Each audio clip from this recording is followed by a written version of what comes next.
बे माते रही बेरे माते रही बे माते रही बे माते रही बेरे ऐसे माते रही बे ऐसे माते रही बेरे अलबेला मो गठिया गांजा ला पी के माते रही बे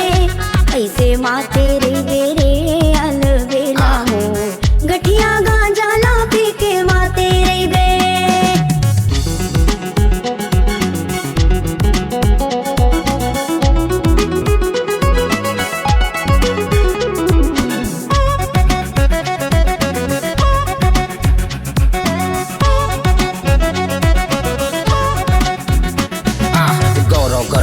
भाठा महान मोरे गाँव के करत हूँ बखान सुबह ले सामने करे आराम मैं उदे भाठा के गवैया किसान जोहार है भैया करत प्रणाम जय छत्तीसगढ़ जय जवान जय किसान। बैला लाडिल दे बेधान खाही रे बैला लाडिल दे बेधान खाही रे ये धान खाही रे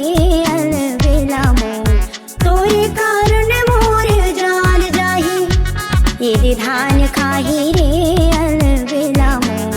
तोरे कारण मोर जान जाही।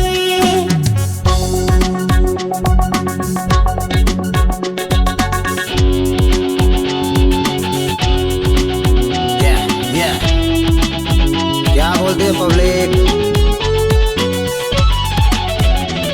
मोर गाँव है जैसे कमल के है फूल क्योटिन मम्मी के भजिया गुल गुल सुरता या थे इतवार बाजार और अर्जुन भैया के चाट भंडार जी हाँ के राजा टाइगर राज सबो के दिल में करत हावे राज सबला बतावा अपन मन के बात भारी मीठा थे जिमी कांदा साग या आएला गाड़ी मारेला सिटी रे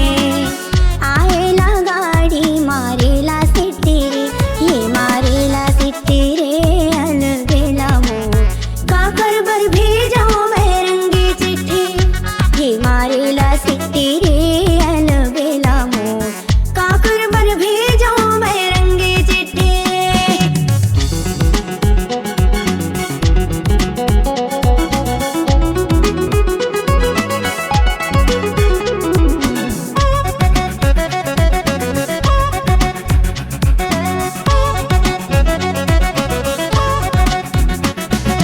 टाइगर पापा के गूंजा थे गाना यकीन नहीं है तो संगी यूट्यूब में जाना लाइक करके संगी मोला बताना कुछ गलती है तही समझाना। अब आगे रानी टाइगर के राज कन्या डोला के समझिन डीजे में नाच छोड़ दे समझिन तलाज लिहाज काबर सबला नचाथे टाइगर राज। रात के निंदिया चंदनी ले गे रे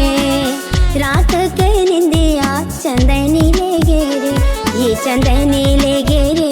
अलबेला मो निस दिन तोर सुरता और करे जा भेदे